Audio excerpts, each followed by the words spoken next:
Hi, Helena. Hello. How are you doing? Not too bad, not too bad. Were you able to access the Google Docs in the end? I did. I also put some stuff in there. Did you? I did. Not massive amounts. I think I mentioned I was going to see after I got a clearer idea of what the outcome of today's meeting was, but I put down a skeleton of the main things I thought might be potentially interesting. I should have highlighted them in a color or something. This didn't occur to me. I'm just worried that there's some weird interaction between Google Docs and Dropbox, because I'm not sure I've seen them, unless I'm just thinking that I wrote something I didn't. So I don't know if you recall, I had an issue editing via the Dropbox, and then you kindly sent me a direct link to the Google Doc. So maybe it's not syncing with Dropbox, and maybe I'm working in an old version. Well, I haven't added very much, but that makes me slightly concerned. I don't really know how to do that in a way that works. But let me try looking at it from the Google Docs, because I opened it from Dropbox. Okay.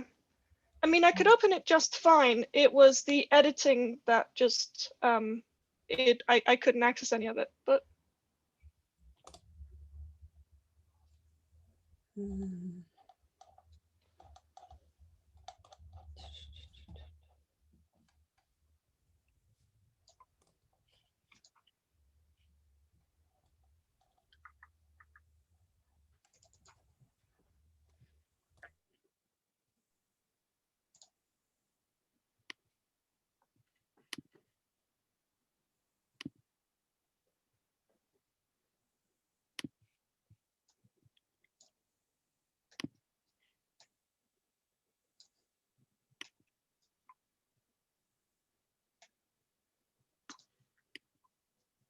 Right, hi everybody.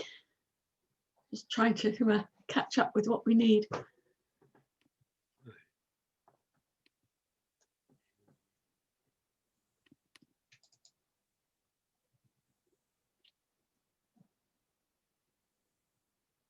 Helena and I were just thinking that we might have a slight issue with updating of Google Docs and Dropbox, so we might need to resolve that slightly. Yes. I've just clicked on this Google Doc and got something about it needing access. I need to authenticate my session according to it. So okay, because I sent Helena the direct link, which she could open, but not the link via Dropbox, even though the Google Doc itself is supposed to be editable by anybody with the link. In any case, I might need to sort that out and combine versions with their slight version control divergence. Yeah, so what's the, what are you suggesting the best strategy is in terms of looking at something now? So I was particularly just thinking about the section that I was working on and Helena was working on also, which is 4.5. Yeah, yeah, that's the, well, as far as I can see, that's the only one that's in the Dropbox that's a Google Doc. Yeah, it's not wildly different on each one. So if I could put a link in the chat to one, I'm not sure which is the better one to do. We've got somebody's screen at the moment. Do we want that? Dennis, you're on mute. We seem to be seeing your screen, but you're still on mute, so I'm not sure what you're saying. I'm sorry about that. Complete accident. I don't know how that happened. And I was finding it difficult to get out of it. Let me I'll just close Zoom. I'll be back with you.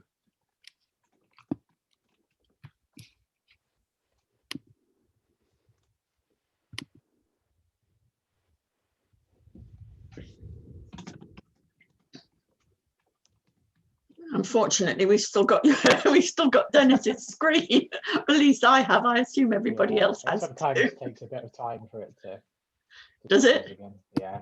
I don't know. Kicked out in a second. I don't know. We have a way of getting rid of it, do we? No, just quitting Zoom doesn't seem to have got rid of it. Oh, God. So the basic problem was having accidentally hit the button marked share. There just didn't seem to be a way of cancelling it.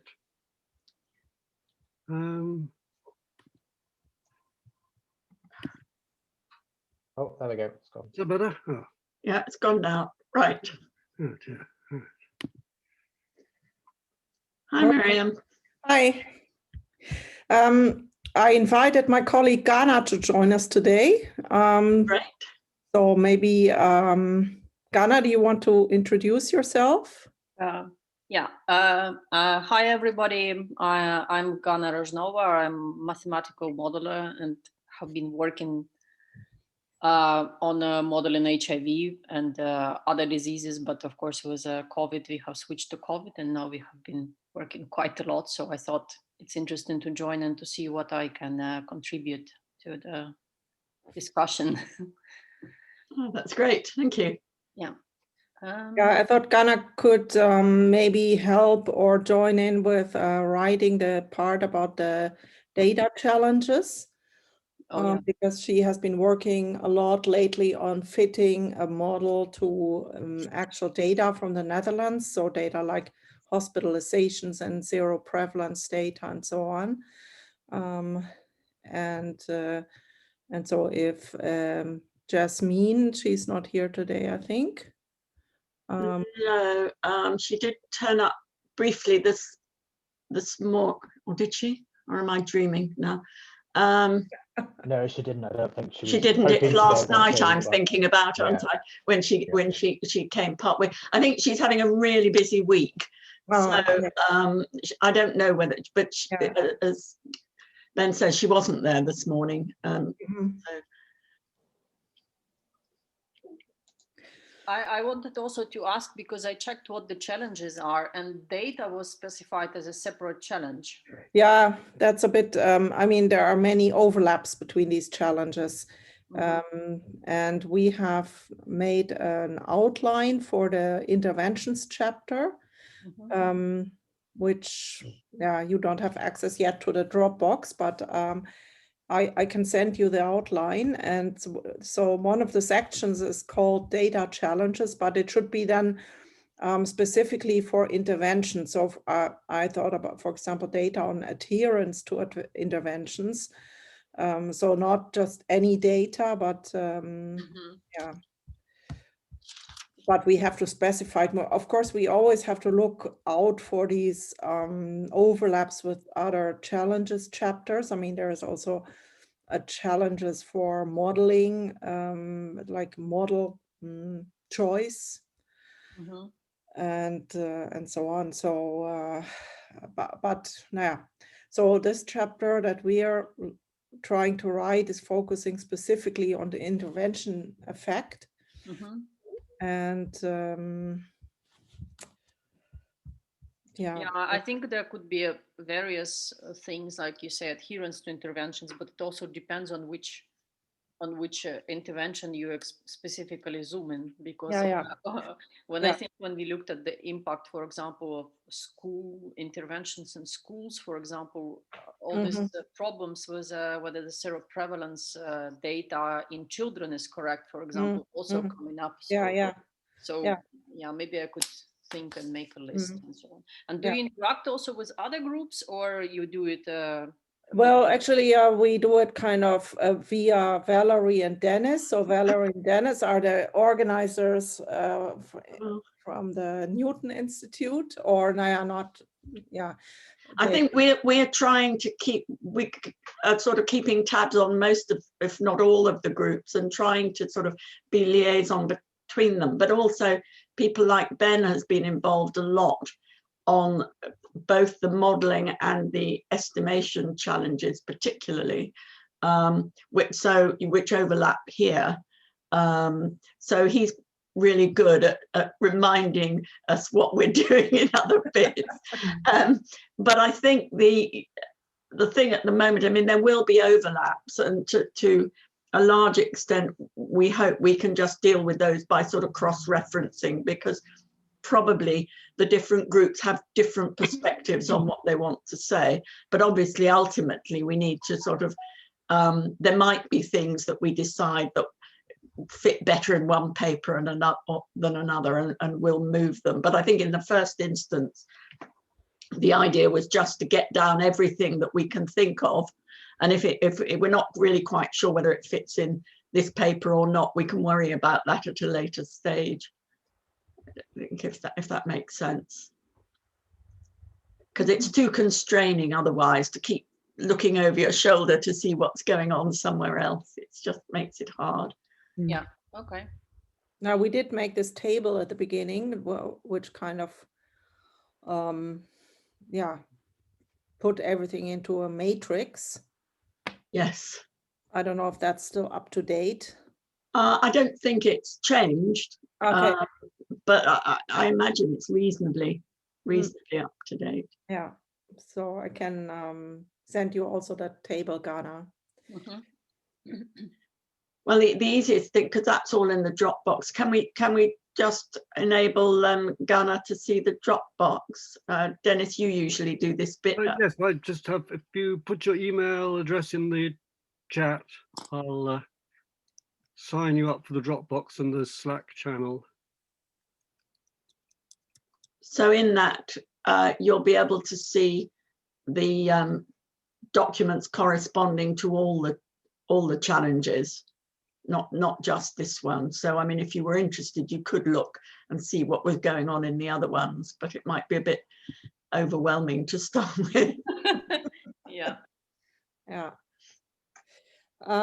Yeah, the other thing is I had a bit, I tried to make Google Docs documents for the various sections, but I didn't succeed with that because I didn't know how to link the Google Doc to the Dropbox. And I also couldn't generate a Google Doc document from within the Dropbox. So, and I also couldn't actually access the documents that others put in the Dropbox. So I don't know what's wrong there or what I'm doing wrong.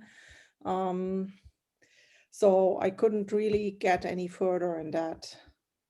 I emailed Robin about it to help me, but he didn't reply to me yet. So I couldn't solve it. I mean, I can access Robin's section, but not the other ones.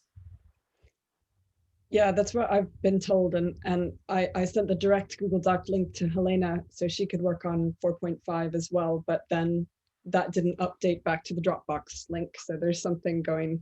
I mean, I wasn't able to do it as Robin did. The symbol looks different either. So we'll need to merge those versions now. Which one is Robin's?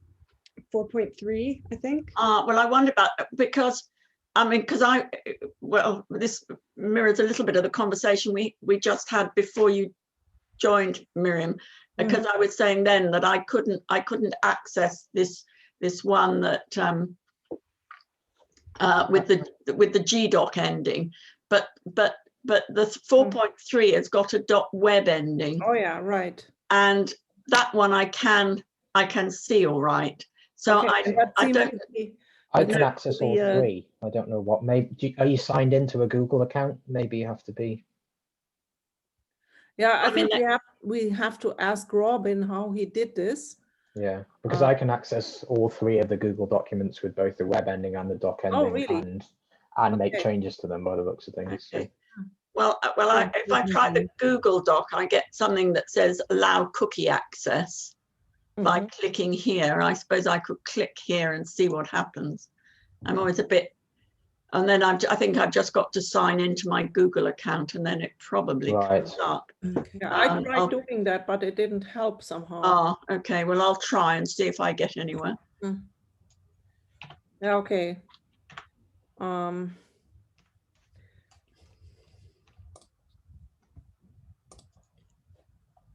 Okay, so but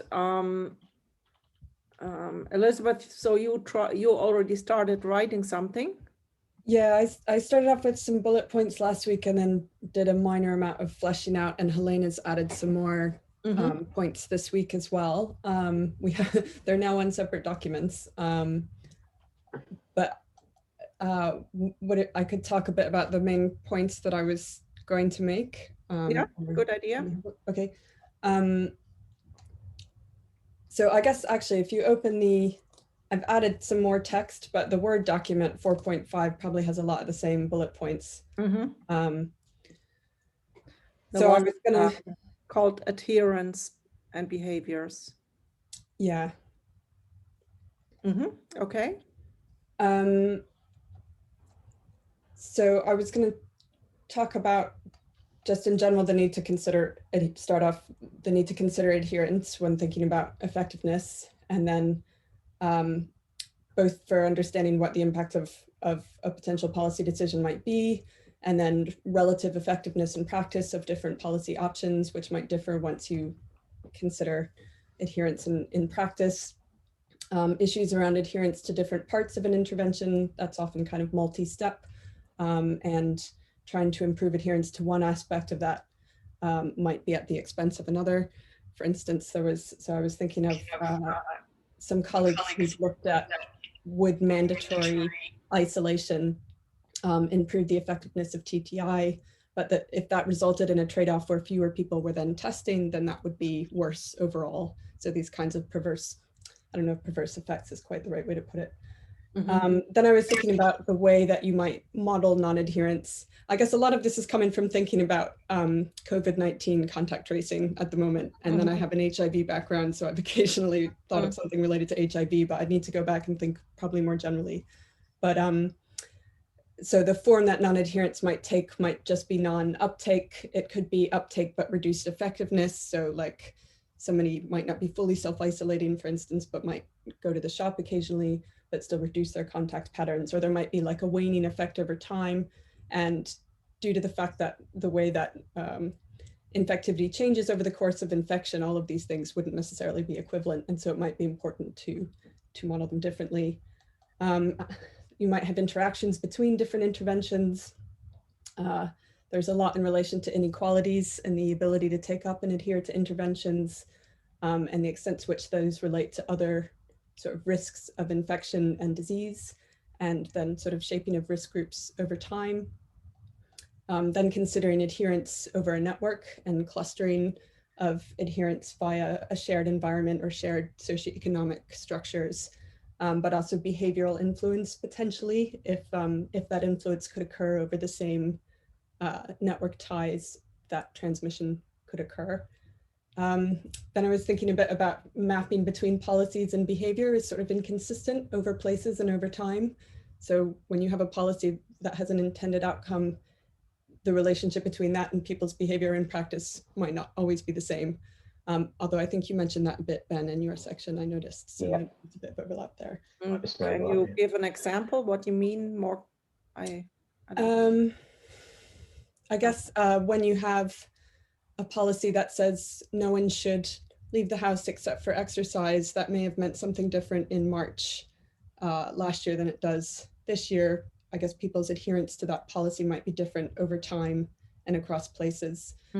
So maybe the issue then is about estimating the effect of those policies, and that relates more to Ben's chapter, but maybe we could figure out a way of...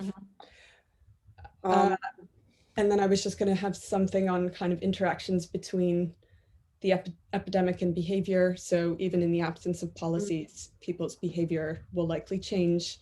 Although there's probably, I need to think and probably look at more literature in relation to what prompts that behavioral change, and then how you might model that dependency between the behavior of the epidemic and people's behavior. And then I was going to try and talk specifically about ways of how to deal with some of these questions around uptake and adherence in practice. So those were kind of the initial points that we've tried to flesh out a little bit more. I don't know, Helena, I haven't gone through properly the points that you might have added to that. Well, it sounds quite good, but maybe there should be also some kind of introduction where you write something about what kind of non-pharmaceutical interventions are there, like what types of NPIs are there, to have a little bit an idea of what interventions you're thinking about. Like I would say for contact tracing, questions are quite different than like other social distancing measures or social distancing measures. Yeah. Yeah, they also lead to different that makes sense. Data needs and different research questions.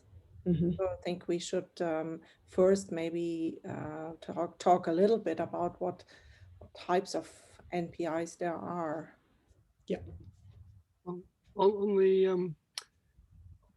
the aspect of interventions and behaviour, there was an interesting new paper I saw flagged up in the last day or so about, I think it's in the Lancet, about how the success with interventions has varied according to the culture in different countries.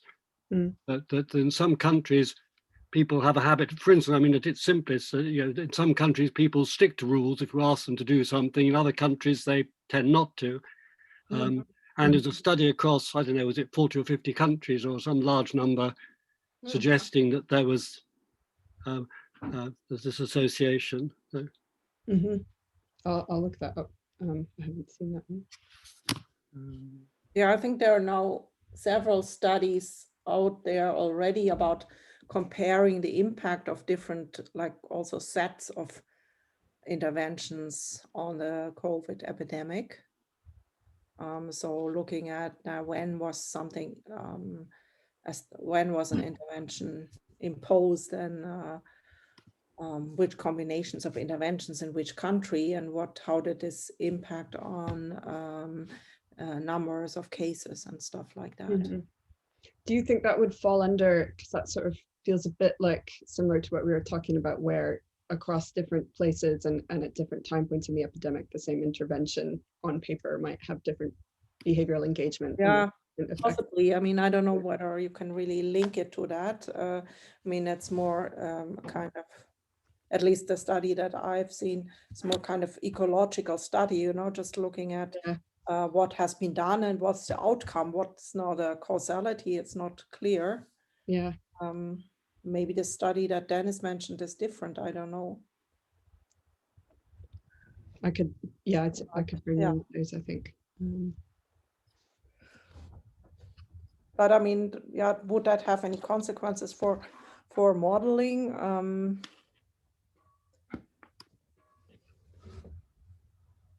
I mean, would you model an intervention in a different way in a country where people are very strict than in a country where people don't adhere? Except that you would, of course, maybe have a different parameter for adherence, but apart from that, it's more, it's possibly more a reference for policy. Where if you're talking about policies governments should adopt, then obviously in some countries certain interventions can be expected to work well. In other countries, the same intervention might not work well. Maybe that's, I mean, if it fits in this paper, you should, this chapter, you should refer to it here, but maybe it's something that might be referred to in the policy paper. Yeah, or maybe in a discussion section. I'll try and find the reference and put it in the chat. Yeah. Okay. If I may comment briefly, something that does fall under behavioral changes that goes into modeling is, for example, changed adherence or testing behavior prior to a key event. So the Thanksgivings that you have, or Christmas, New Year, in some cultures where you see a difference in test uptake, either because people don't want to test positive, so they're better to see family, or as we saw in some parts of the UK, a massive spike in testing because people wanted to get tested before going to see family. And if we don't account for that in the modeling, we will infer vastly different effects to what's actually happening epidemiologically in terms of the transmission behaviors. I think that does fall, obviously also under data challenges, but also something to be modeled. Yeah. Okay, good point. Thanks. Okay, are there other things that we have to discuss? Like, Ben, did you already write something? Yeah, so I haven't changed it since last week, but I don't think we went through it, so I'm happy to go through that for the parameter estimation, if that's helpful. So this was section 4.6. Hopefully people can see the Google Doc. It was a Word document, and there's a version of that in the archive if people can't access the Google document. But essentially, I was looking at the challenges of estimating parameters in relation to interventions. So we have got quite a large chapter on this already in terms of general parameter estimations, but I tried to focus here on the challenges specifically relating to interventions. One of those is that impacts of interventions and how you go about estimating those will change depending on what time of the epidemic or what period of the epidemic you're in, particularly because you won't have the data early on in the pandemic to really be able to estimate parameters in formal statistical ways. You might have to base analyses more on kind of simulation scenarios and looking at what happens to case numbers if you tweak this parameter slightly. So it's more about parameter tuning than necessarily formal parameter estimation. Mm-hmm. I can't open this document, so I can't. I've logged into my Google account, but it just keeps telling me to sign in. It won't. Is that the same problem you were having, Miriam? Yeah. Yeah. Okay. So it's. I'll try and restore. Put it in the Dropbox as an ordinary Word document. There's a Word document in the archive. I'm just going to try and move that back to. It's the same. It's the same text. So otherwise. Yep. Right, if you refresh the document, it should appear as a Word. It's just popped up. Mm-hmm. Yeah. Okay. Yeah. Now I can. Right. Yeah, I can see that one. Thank you. Okay. No problem.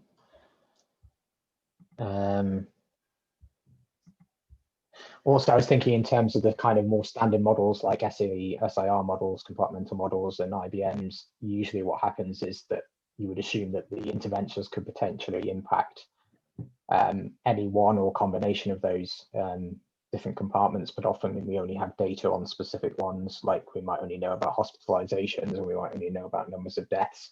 We won't necessarily know, the numbers of susceptibles or have a good estimate of the number of infected. It might just be a noisy version of that to trying to infer the impact of interventions on compartments that we don't have any data for is quite a difficult challenge. And I know we had some discussion about that in the estimation paper yesterday.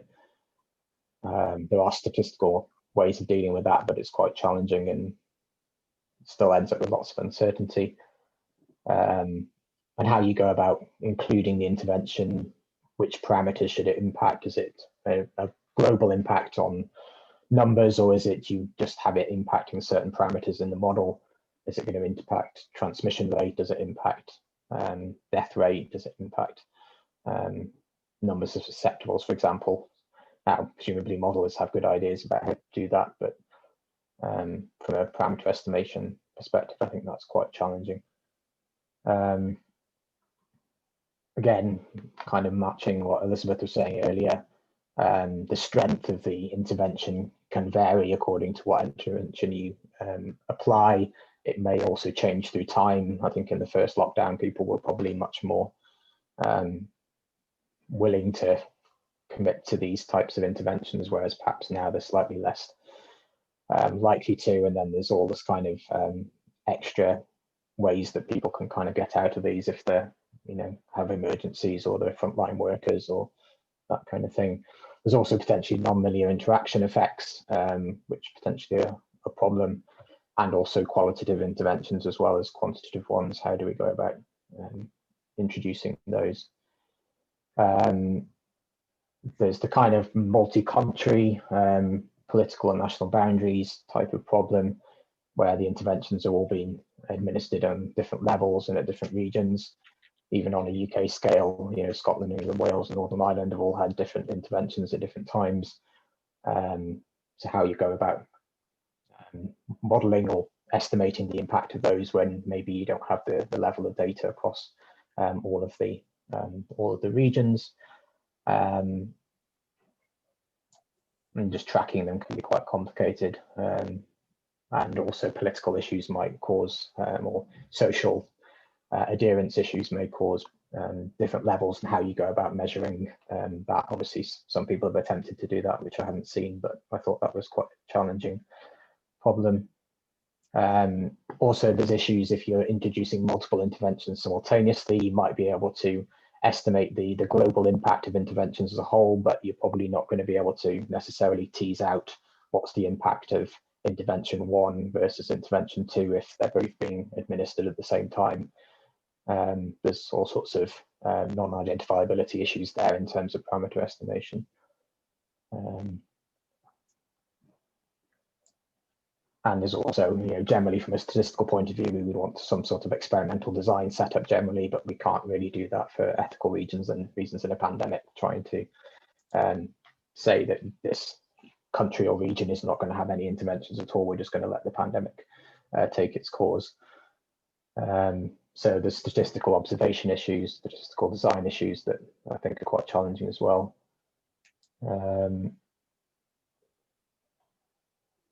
Again, there's lots of different models and each one will give slightly different results. So therefore the impact or the estimates of impacts of interventions will change depending on which model you use and the way that you introduce the intervention into those models. So perhaps combining models, again, we've talked about this elsewhere, how we go about combining interventions across different models and making decisions under those uncertainties is also challenging. And then, yeah, I think I've already said about the behavioral responses at the end. So, yeah, I think that was the main challenges I saw. Okay, good. Dennis and Valerie, do you think that this way of, let's say, formulating the challenges, is that a bit also what you had in mind the paper should be like? Or, I mean, for me, it's a bit, should we go in more detail, like explaining in more detail in which way such a challenge appears in modeling and how one could possibly also find solutions for a challenge. I mean, yeah, or give also examples for how people have dealt with certain situations. Is that, do you think we should do that, or should it stay more on a kind of abstract level? I think we should probably stay. I mean, we are thinking about future challenges more than challenges that have been overcome. So, that it is, we are trying to provide, well, current description seems to be an opinion piece, but we're not trying to attempt a review of current practice, but only saying what is done in terms of providing a context for what should be done for the future. So I don't know whether that helps any. I also don't know, it's quite difficult to work out the best way to actually identify the challenge and at what level that should be, so we've got, just looking at Ben's at the moment because it's on my screen, this is challenges in parameter estimation and model fitting. So is that the challenge, or how do we identify the challenges within that? And I mean, this is a problem that we're having right across all the papers, I think. Yeah. Whereas, the ones we did last time were much more detailed, much more focused. We weren't in the middle of a pandemic then, for starters, but they tended to be very technical challenges. Yeah. Whereas this is a sort of higher level altogether.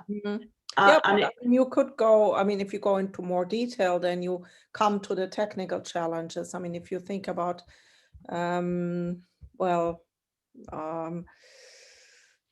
specific interventions and how can they be introduced and what kind of challenges do we have with modeling adherence on various levels.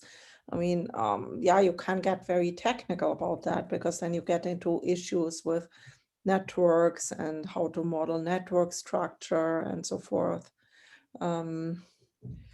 But yeah, of course, we can't, let's say, for every of these issues, we can't go into very much detail because then we are writing a book, not a chapter. Exactly.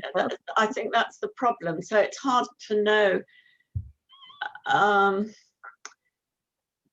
Maybe just, you know, occasionally one gives more detail of something where you think it's sort of, there's a very specific challenge that should be teased out in. But I mean, I suppose in general, one's trying to do things which are reasonably broad and will cover all of them. But I don't know. It's you know, you're the experts, and we have to work out what works. You know, it's no good trying to force something into a sort of preconceived mold if it doesn't fit that mold. So. Okay, maybe then I would suggest that we try to get texts like this for every section, and we put it together into one document and see what, how does it read and where do we need to go into more detail, or how can we, because then we have to, let's say, make one whole piece from it. There may be challenge. There may be sort of issues that run through all the sections, and then those could be identified up front in the introduction, I guess. Right. The other thing which Ben did in one of his early sections in another challenge, which seemed to work there, was in a sort of, I don't know, free flow like this, was to sort of put various bits in bold, which were the sort of specific challenges, you know, so that they might be a part of a sentence, but it just sort of accentuate. And that in that context seems to work, and that might be something one could try here too. But I don't know. I think it's a question of sort of trying to highlight the sort of focal points of each paragraph, I suppose, in a way. Yeah, I could also imagine that we could make one or two graphical representations of how, let's say, certain things are connected to each other. For example, with different NPIs and their relationships. I don't know. I don't have a specific idea now, but I think that would help also us to maybe structure the document and not make it just a list of things, but to somehow also think about how are these challenges, let's say, interrelated, and where, let's say, where are the implications for modeling, and where are specific, let's say, questions that we can pose to those who collect epidemiological data. That we make these links and say, okay, we can do this, but we would need this and this input, or we can, we need these and these types of models to do this. If one thinks in terms of sort of recommendations for how things should be set up for a future pandemic, which might be of a different sort, then maybe that gives a clue or two as to. Yeah, so what can we, let's say, what can we do in terms of pandemic preparedness as modelers? Yeah. So how can we get our, let's say, toolbox in a state that we can quickly generate results if there is a new future pandemic? Yeah, something like that, to think about that as the final section of this paper, which obviously we can only write at the end. Yeah. Is there this already also a file for this data section, as you said? Or no, there's no file yet because, as I said, I wasn't able to make these documents and link them to the toolbox, to Dropbox. Okay. I had a small problem, like I received all the links to access the Dropbox, but now because lots of people shared things, it's full, so I cannot see the folder.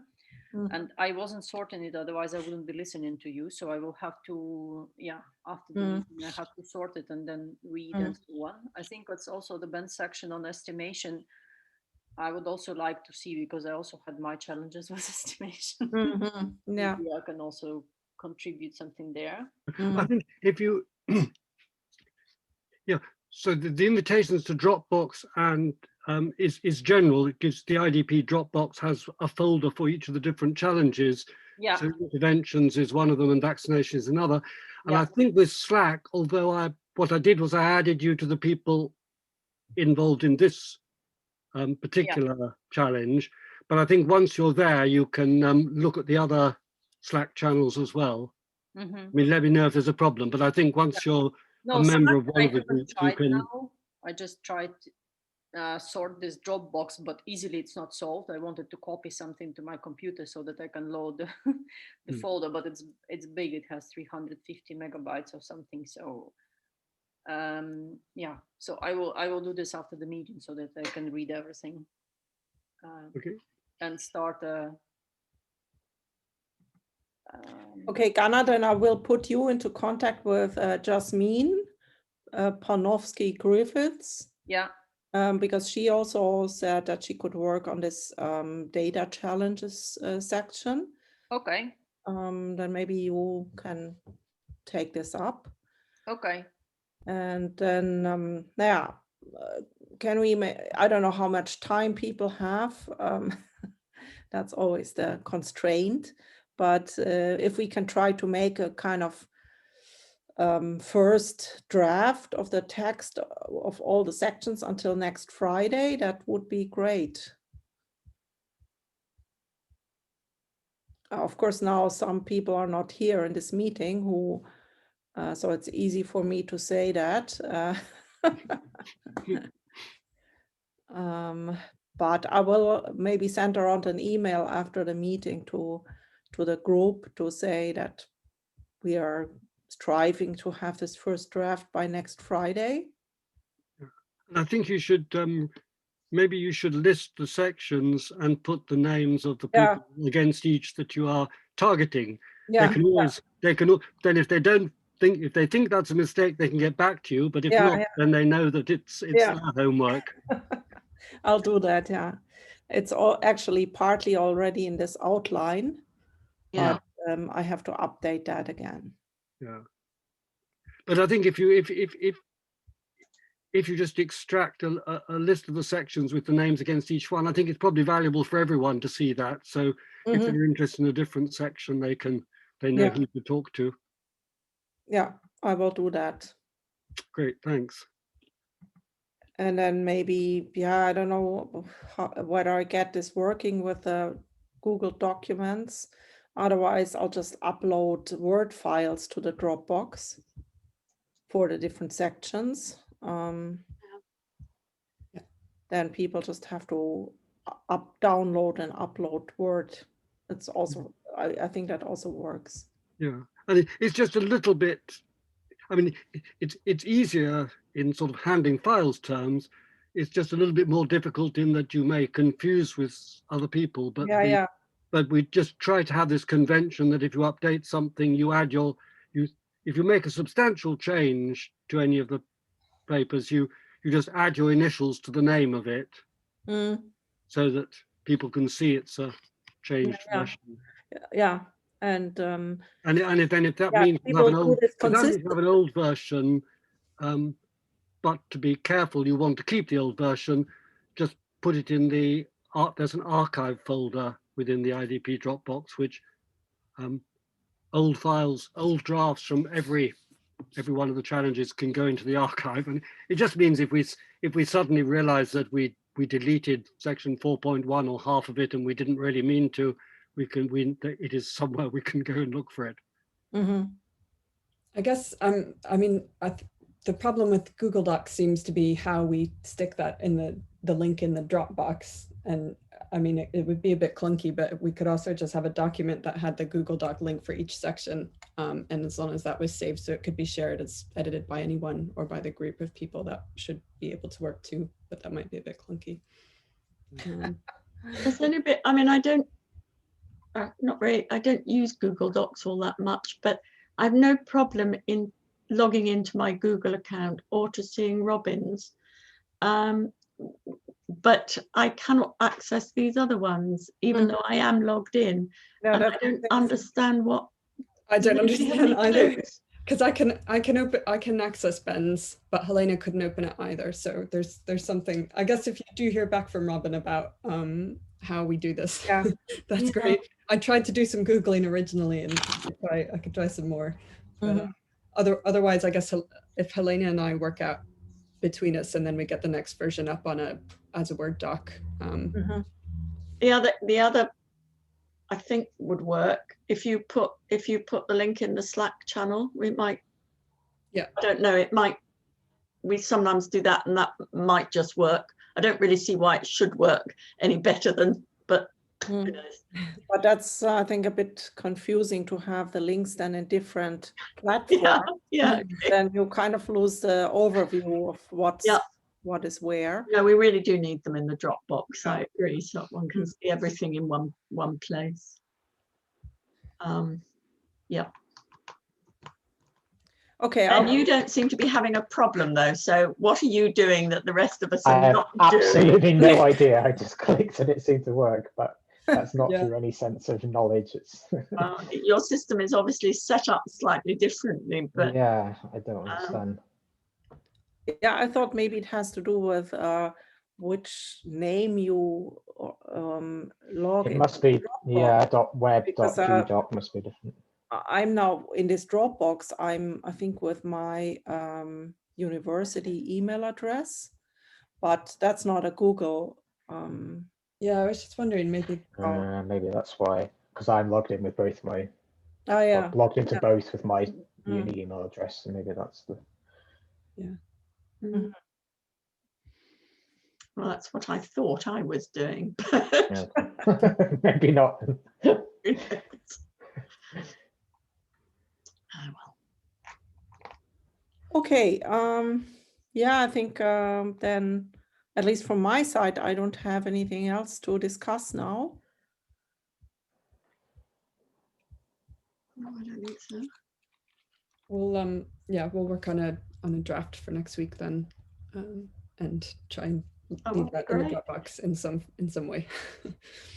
Do you think is Robin able to actually work on this? Do you think? I mean, he's posted this document a little while ago. Yeah, I mean, he was quite interested in joining this this writing initiative, so I thought that he will have time. I don't know why he's not here today, but I think with everybody it's time mainly. Yeah, I think I will email him. People don't want to do it, but just, I hope he can do it. I hope so. But I think, I mean, I can also do some writing for this section that he signed up for. But that would be great if he could also contribute. And maybe we find some other people. I can imagine that Hans would also be interested in contributing a bit to that section. You might be able to arm twist him. Yeah. I mean, Hans is anyway. I mean, he said he would want to be involved, and he will definitely, if we send him a draft, he will comment on it and add to it. Only he doesn't have time to come to these meetings. And Hans has offered, and we've very gratefully accepted the offer, that he will act as a sort of internal critical reviewer, an independent reviewer of all the papers. Okay. But that doesn't stop him, with one or two like this one, actually not playing that role, but being one of the co-authors. But in general, he will be looking at them across the piece, which is going to be really useful. Yeah. But there are one or two like this one which he might get sucked into Yeah. helping to write. Yeah, I'm sure he wants to be involved in this one.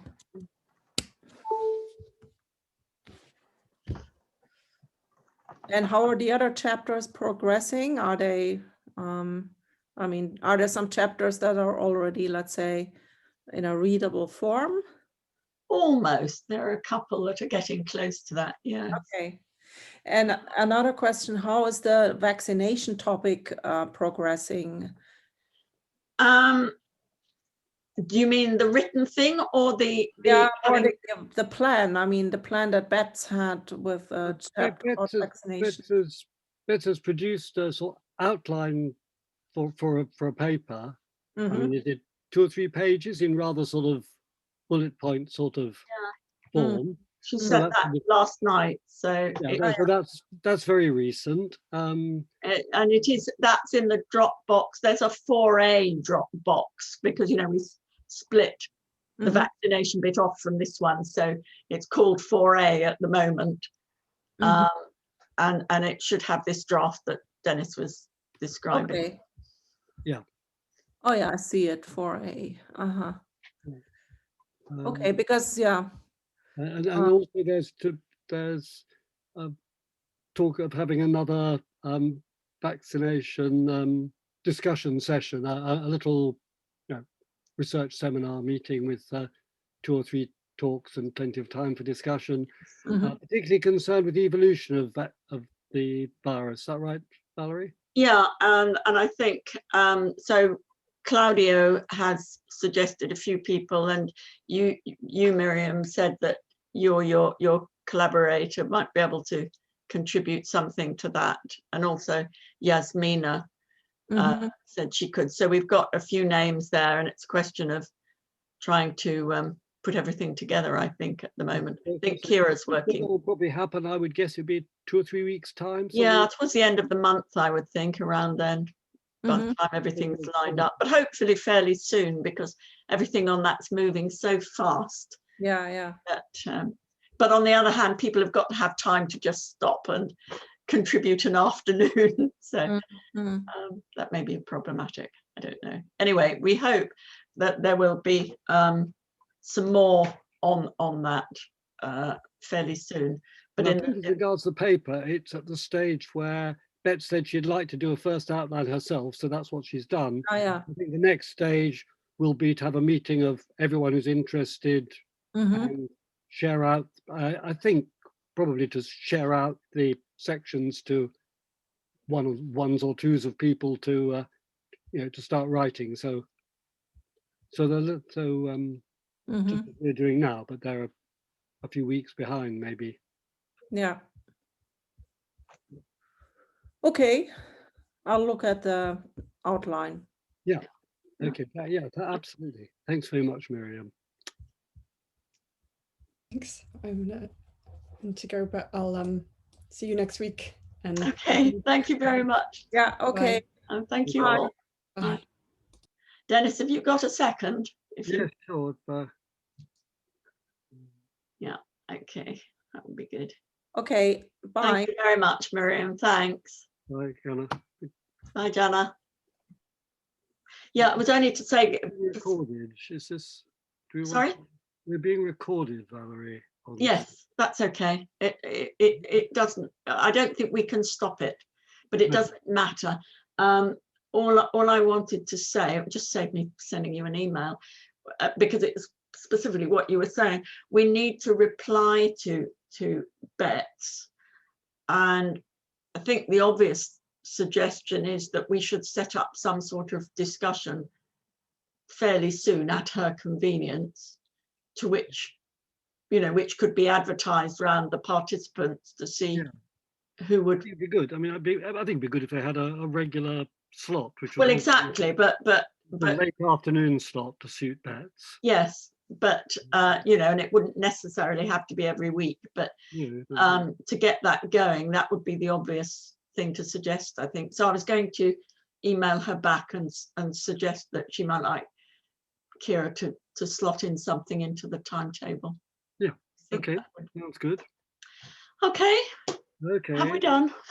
Have a good weekend. And you. Take care. Bye. Bye.